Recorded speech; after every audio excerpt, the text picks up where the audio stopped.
Good morning. Good morning. Good morning. Okay.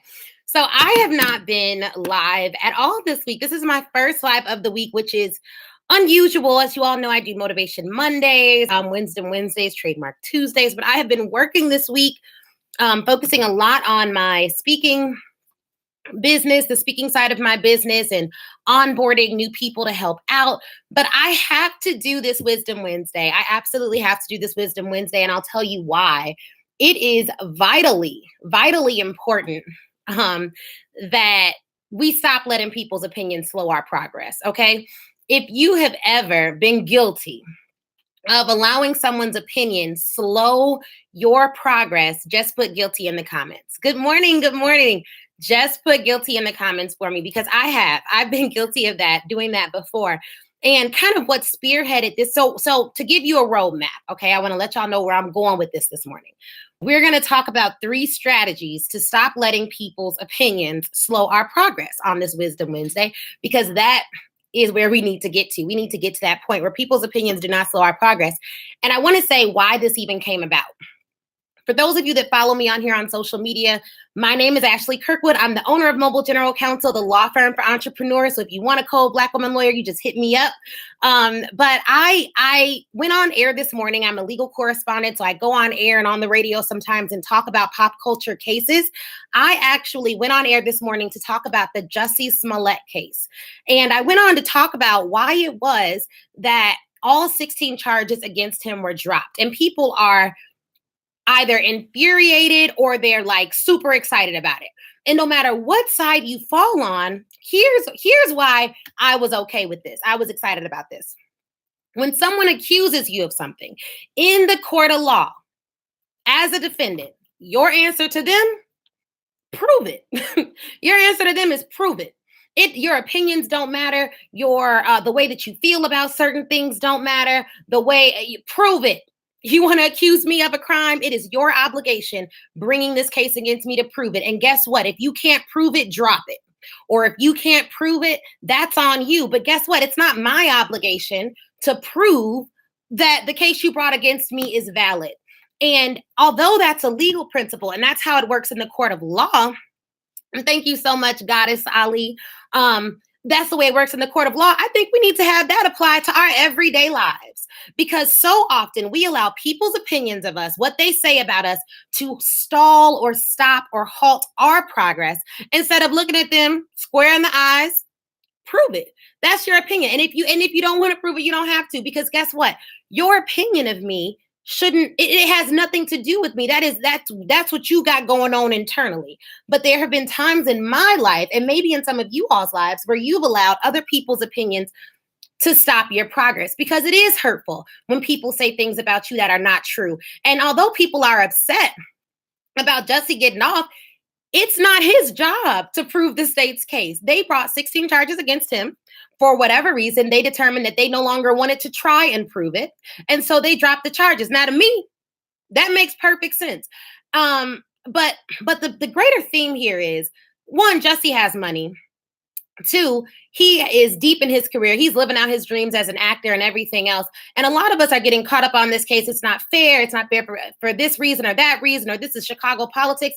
At the end of the day, it doesn't even matter, because every single day I wake up as an entrepreneur, my job is to get after it. My job is to go get it. My job is to make sure my mind is right so that I can be successful. Jussie is doing what he's supposed to do. That does not necessarily concern me or cause me to lose sleep, because at the end of the day, everything that people are saying about him are just opinions. Why? Because the prosecution couldn't prove it.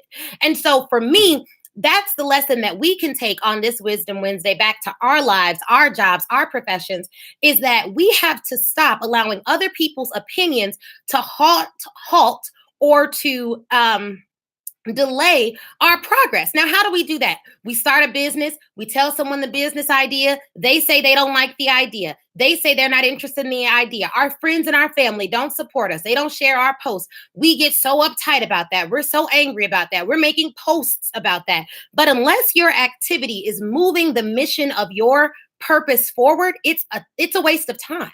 It's a waste of time. And so for me, there is wisdom in a multitude of counsel. And so you should get various opinions. You should listen to the opinions of your friends and family about your products or services, in as much as they are also your ideal audience and they're telling you things that can make your business move forward. But if their opinions are solely negative, it's not helping you move forward. And they're saying things like, and let's differentiate, okay? This is an unhelpful opinion that you should not listen to. An unhelpful opinion looks like this. It sounds like this. It would be something like, "Oh, girl, you ain't never gonna be able to do that. You don't have the money for that. How are you gonna do that? I've never seen anyone do that. How could they do that? That doesn't make any sense. Unhelpful. That don't do nothing to help you move your vision forward." A helpful opinion would be, "Okay, your logo, I don't know if it really speaks to me and says that you're a hair designer. This logo looks like, I'm about to go somewhere and get my nails done. I don't think it conveys the brand message. So maybe you should X, Y, and Z." Now that's a helpful opinion. That's constructive criticism that you should listen to and take steps towards rectifying that issue if it's something that you care about and if they're within your target audience. But if their opinion is solely negative, then you don't need to worry about that. So the first way we can stop letting other people's opinions slow your progress. And for those of you who have just joined, just let me know in the comments if you're ever guilty, ever have been guilty of allowing someone's opinion to halt your progress. Just put guilty in the comments. If I could type and talk, I would put guilty in the comments. The first way is focus. Focus. If you study successful people, one thing you will hear time and time again is that they were so deliberate and focused on their dreams that it was able to come to pass. And what does focus mean? Focus means that you are so keyed in to the mission or vision of what you are doing that when other people say stuff that is in opposition to your goal, you are so focused on your goal that you're not focused on the gossip. Okay? Point number one, we need to be so focused on our goals that we can disregard the gossip. What a lot of us do, though, is we are slightly focused on our goals, but we're not all the way zoned into them, such that gossip, negativity, opinions that aren't helpful will steer us away from the goal. But if you think about it, and I do this exercise with high school students, because you all know I'm a college and high school speaker. If you think about it, this is how I think of goals, okay? So goals, I don't know if you all can see this, but there's a line to the top and there's goals up here, right? If you think about that. Your goal is up here, okay? This is a straight line to your goals. Gossip is over here. People's opinions are over here. Sometimes negative relationships are over here. Negative familial relationships are over here. Anything that takes you off this straight path up, it's a distraction. It is a distraction. And sometimes you need to stop along your journey to the top to be introspective, to get medical help, to do whatever you need to do. But never should you, and if you can get in a habit of doing this, never should you allow gossip to distract you from your goals. And the fact of the matter is, here's y'all line. Somebody come to you and say, "Oh, you ain't good about this. You didn't do this. You didn't do that." Prove it. Prove it. Hit them with the Jesse line. Prove it. Because at the end of the day, if someone comes to you with negativity and all they're doing is talking about what's bad and what ain't going to work and how you're not going to do this and you're not going to do that, tell them to prove it and move on. That has nothing to do with you. And that is something good from the legal system that we can take. When someone does something bad, it's the prosecution's burden to prove it. Now, we know in the Jussie Smollett case, they decided not to move forward with that. So that's on them. Okay. That's not on him. He's always said he was innocent. Whether we personally believe it or not, all we have is opinions. But guess what? Hopefully now he can get back to his life and move on with what he's going to do. But in terms of what we need to do as entrepreneurs, as women and men who are trying to move towards our goal, we need to have laser focus on our goals, such that when opposition comes, when people start being negative, it doesn't completely take us away from the path that we are on. You need extreme focus. And when you listen to successful people, and I mean highly successful people. We're talking about like billionaires, people who have billionaire businesses, if that's your version of success. Even people who have familial success when they're in relationships and in marriages. What do they tell you? If you listen to any married person, my 7-year wedding anniversary is Thursday. So I'm super excited about that. Side note, shout out to Bae. Chris Kirkwood's the bomb. if you think about why we've been able to make it to 7 years, it's because we never lost focus of our goal, which was always to be in love, to glorify God, to learn more about each other. And what happens a lot of times in personal relationships, pivoting from the business perspective here, is that you lose a part of your relationship because you lose focus on the other person. You lose focus on your joint goals. You lose focus on what you all set out to do as a couple. The way people grow apart is person A grows, person B is stagnant. So you literally grow apart. There's distance between you in the form of education, in the form of go-getterness. All of that can happen.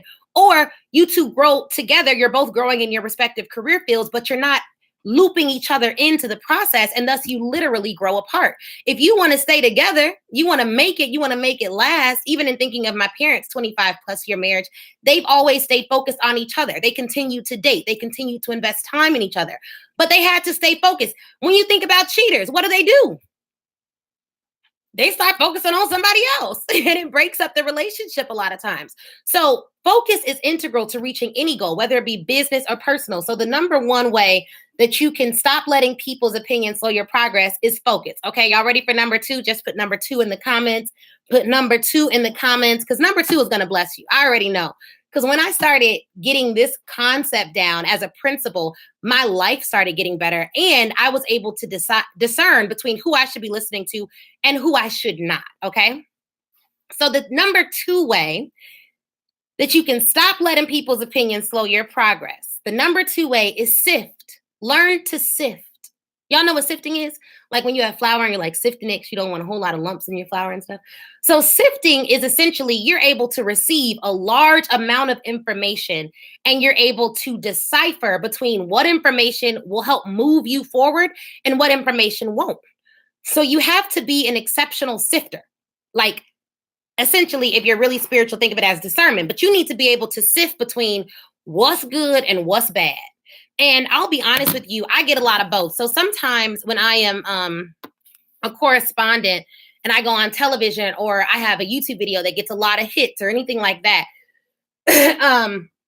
people will make really negative statements in the comments. Like they'll be like, I don't like her voice. Or I don't read a lot of the comments, but I have read some negative comments. They'll be like, I don't like her voice. I think one I read was like, she doesn't have kids, so obviously it's easy for her to be successful because she doesn't have kids. So this is just a fluke. She's lucky. She don't have kids. That's why she's able to be successful. So I've read comments like that and statements like that. And to me, looking at those statements, if I were to focus on those statements, how would that be helpful? Especially when the vast majority of comments that I receive are positive.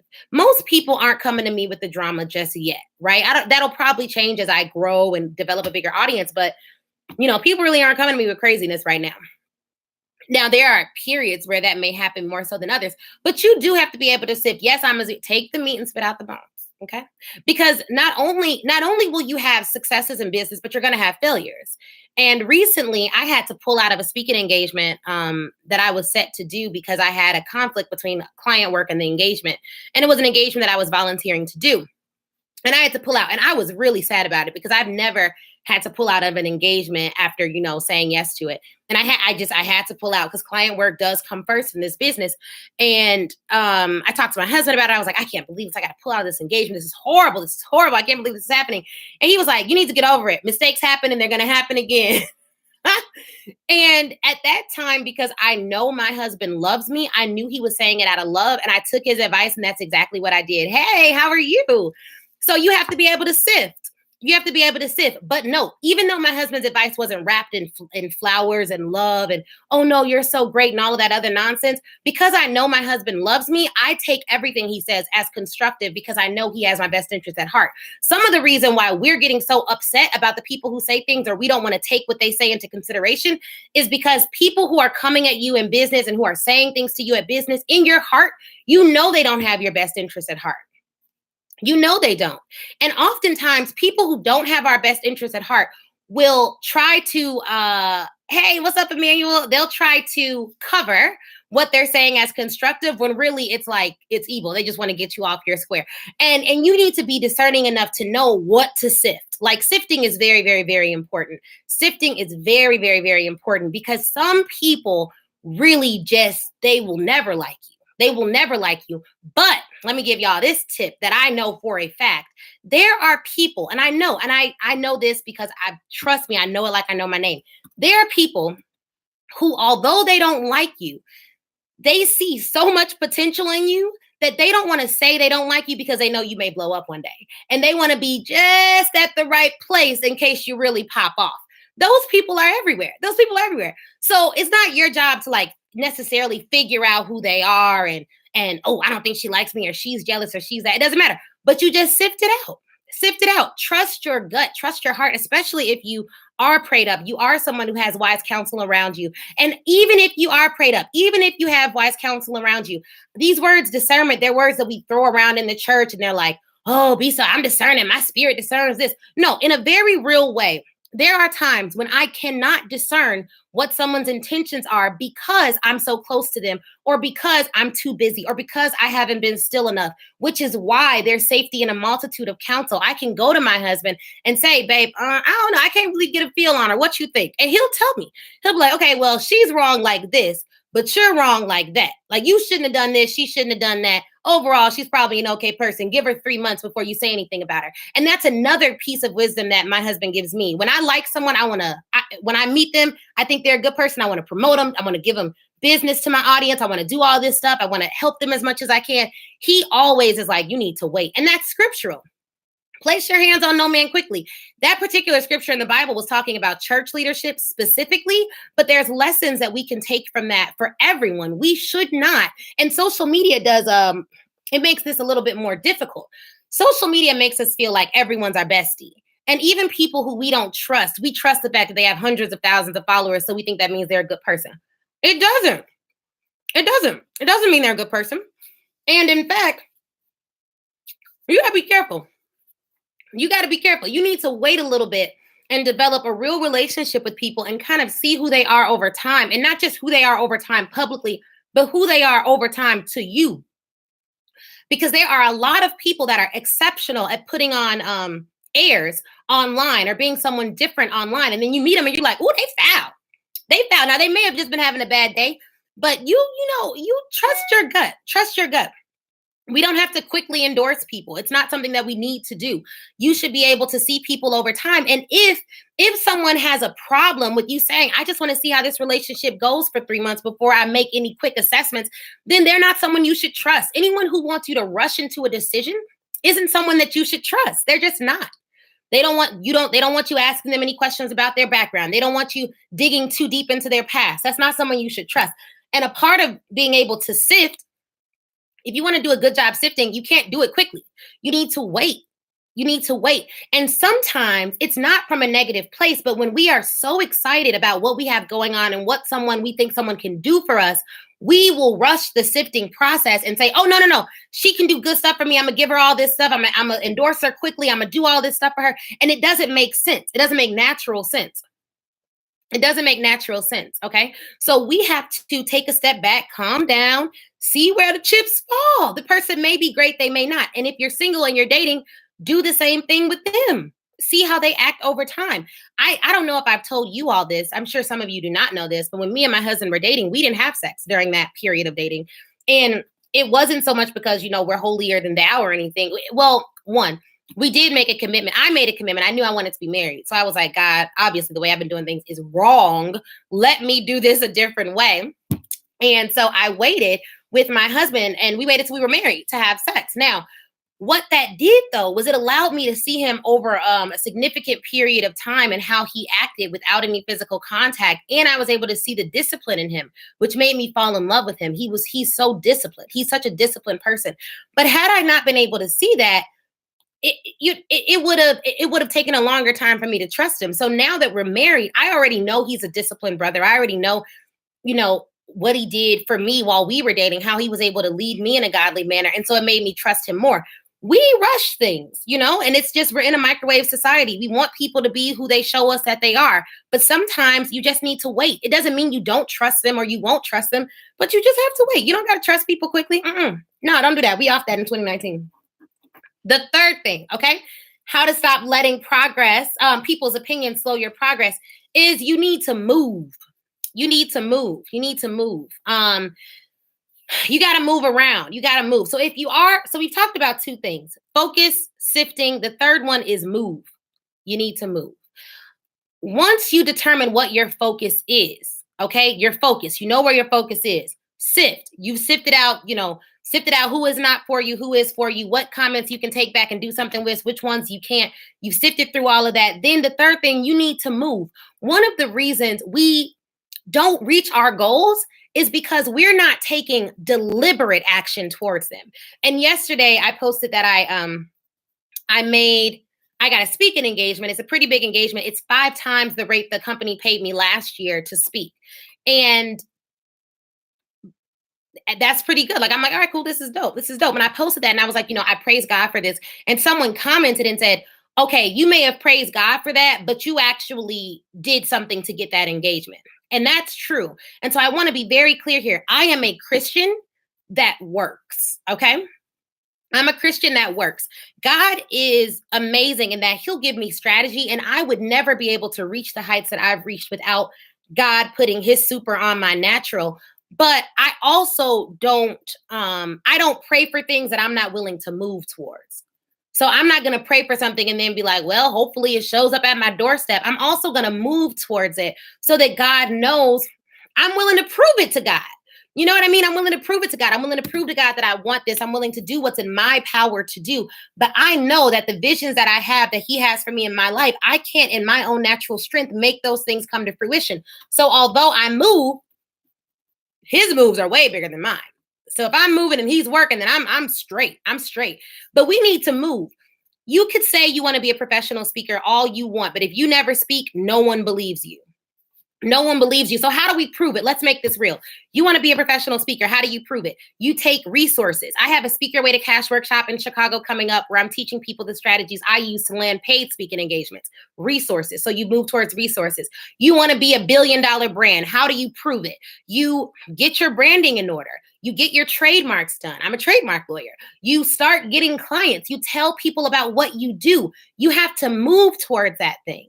And it's not that you're always grinding and doing 1,000,001 things and doing things the way everyone else tells you to do them, but you're taking some actionable step towards your goal to prove to God that this is what you want, to prove to customers that this is what you want, because no one is handing out party favors, right? Once you move, you're ready to go. Because let's say you want to be an actress. Okay, you want to be an actress. That's great. Okay, so Denzel knocks on your door tomorrow and says, hey, the Holy Spirit led me here, said that you want to be an actress. I want to give you a role in the play. Can I get your headshots? Can I get your reel? Can I get the information that you need? And you're like, oh no, I've prayed about it, but I ain't taking no acts towards it. I just got to pray. And people have told me this. I'm like, okay, so are you ready to get your trademark? They're like, oh, I'm praying to God that he'll provide. Oh, okay. Like, God bless you too. Like, but at the end of the day, you have to prove it. And then the other thing is we cannot expect for other people to believe more in us than we believe in ourselves. And we do it every day. And I'm going to show you how. How do we do that? When you tell someone you have a business, you're like, please work with me. I have a business. Work with me. I got a business. Please work with me. I need clients. And I'm expecting God to bring me 7,000 clients. I'm about to be rich this year. Work with me. I have a business. And they say, okay, well, where's your website? And you're like, no. I don't got no website. Just trust that I can do what I say I can do. So you want your clients to believe in your business more than you believe in your business. You want them to believe so much in your word. You're not the Bible or anything, but you want them to believe so much in your word that although you have no proof that you are exceptional at what you say you're exceptional at, they should give you their hard-earned money. Why? Because you have a belief in yourself? Nah, baby girl, you got to prove it. The 2 words of today, prove it. Why were the charges dropped against Jussie? Because they couldn't prove it. And at the end of the day, in my opinion, they couldn't prove it, or they chose not to prove it. But what we need to do is make it easy for people to see that not only do we have faith, not only are we believers, not only do we think highly of our products and our services, but we can prove it. And how do you prove it? Providing exceptional service, having a website, having a process for getting your clients in, getting leadership and mentorship from people who know more than you, paying for what you need to pay for, bringing on help. You can't tell me you want to do something and you're not ready to prove it. It just don't work like that. Because although everybody wants to be nice, everyone wants to be cool and sweet and kind, I believe in having your stuff in order. I believe in having contracts. I have family that has worked with me as an attorney, and guess what they signed? A contract. And guess what service they received? The same service I give everyone else. They got a contract, they got a welcome packet, treated them like a star. I gave them updates on their services. I told them to reach out to me on my personal line if they had any issues. Because why? I can't be all talk. You can't have style and no substance. Although we may think other people have been able to get away with that, it doesn't matter. It doesn't matter what other people get away with. If you are going to say that you are someone who operates in excellence, that means you operate in excellence even when you can get away with being subpar and janky. Some people don't like that. They don't like that truth. But the truth of the matter is, if your brand is that you operate in excellence, even when you can get away with being janky, you're still going to be excellent because your brand is excellence. And it doesn't matter that other people are getting away with being janky. It doesn't matter that they're able to get away with not having a website, with not doing things decently and in order. You have to prove it out here in these streets. Nobody is taking your word for it. Nobody is taking your word for it. And you know what else? It does not matter if your friends and your family don't support you in the way you think they should support you. Your obligation is to still move. When my husband comes home from work, he'll ask me a question. He'll be like, all right, cool. So did you follow up people today? Why? Because he wants me to be accountable to the vision that I told him I have for my life. I told him I want to leave my mid 6-figure job to be a full-time entrepreneur. Okay, great. He's like, prove it. Are you following up with people? What are your numbers looking like? Do you know your revenue goals? How did you do last month? You want to pivot? Okay, great. What are you? Prove it. Prove it. What are you bringing to the table? We're too focused on gossip. We're too focused on things that really don't help drive our bottom line. Someone did you wrong in business. Whatever. Client cancels a contract. Whatever. Like at the end of the day, that stuff just does not matter. And when you talk to highly influential and successful people, it's because they keep their minds on things that are above and not things that are beneath. Now, that's another churchy phrase. Let me make it plain. They not focused on foolishness. Period.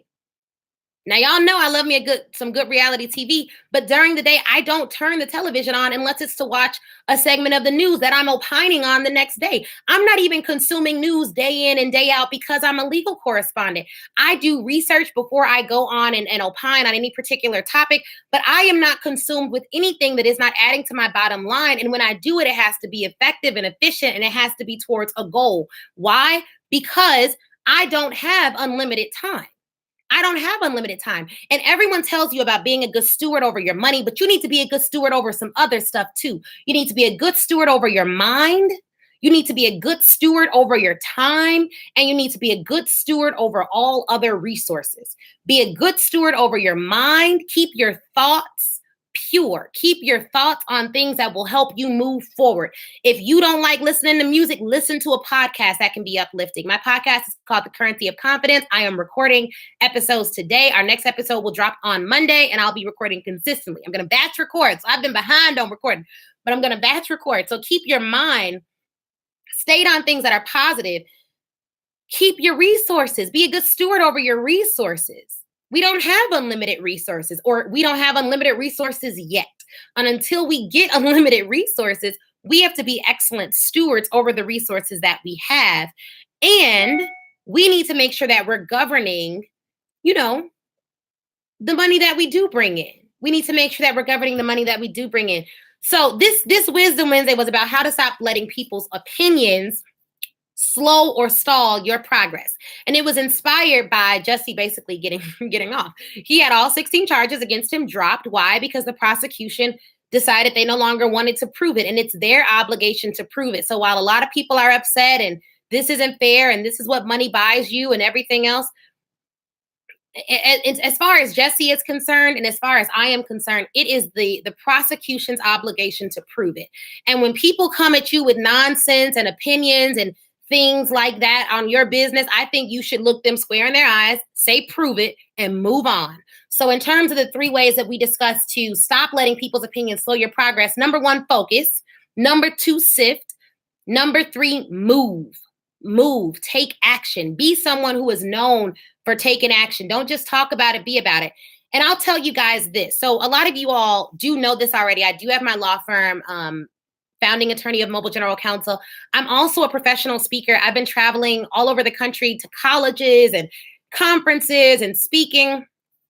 And I've developed a system based on the years of research that I've been doing this, for the years that I've been doing this, on how to speak your way to cash, how to find paid speaking engagements, which engagements don't pay, which ones do, which organizations do pay, which ones don't, what are their average budgets, how do you set your prices, how do you get started, how do you make a media kit, how do you reach out, what's the email that you send, what emails have gotten results. If you want to go and be a speaker and be paid $5,000, $7,000, $10,000, $20,000 for your speaking engagements, then you need to target different entities. Not all entities paid the 20 grand.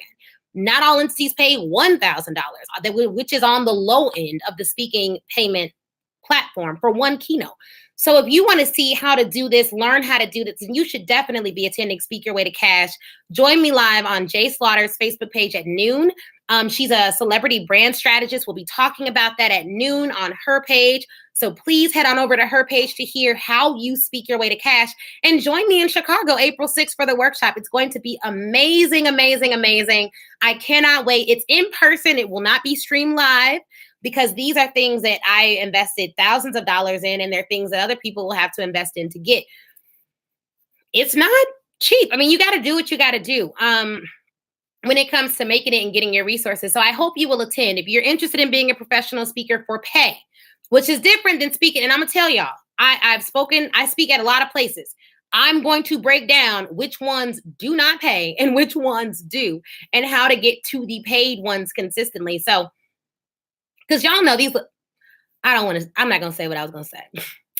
You should attend the workshop. It's going to be 100% real, 100% live, and it'll be actionable. So you'll leave with a media kit. You'll leave with knowing how to pitch yourself to the press.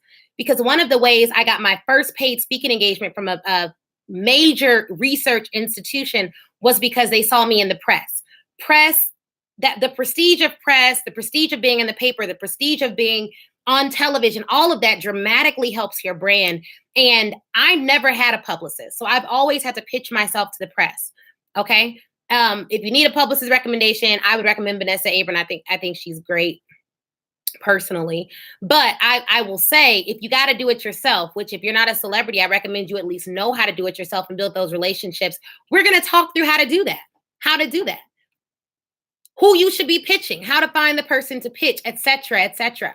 So you want to make sure that you are at Speak Your Way to Cash. It's in Chicago, April 6th. Lunch is included. I'm not going to have y'all there for 4 hours without lunch. It is a phenomenal, phenomenal event.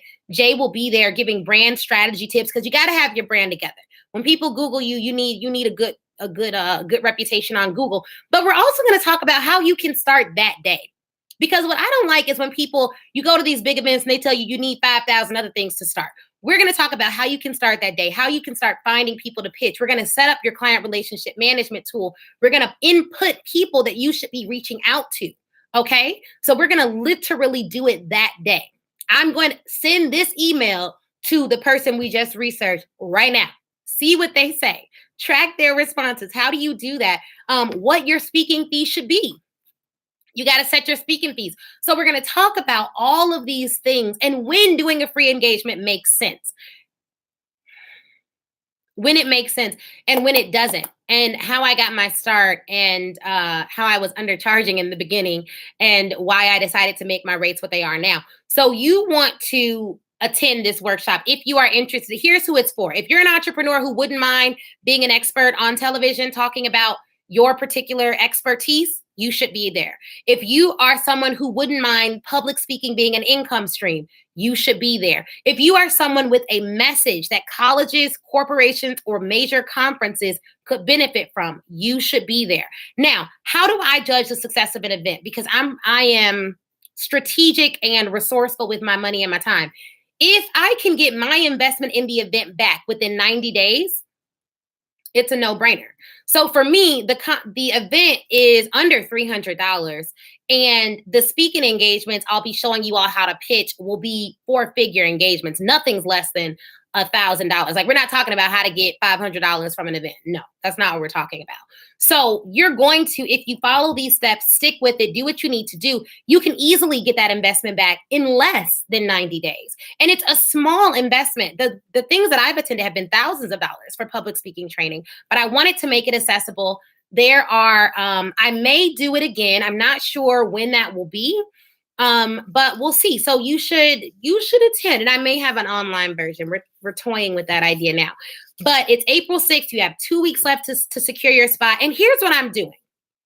If you're someone who looks at it and you're like, I can't afford the 300, send me a message, because we have a scholarship. It won't be free, but we do have a scholarship where we're giving three people 50% off.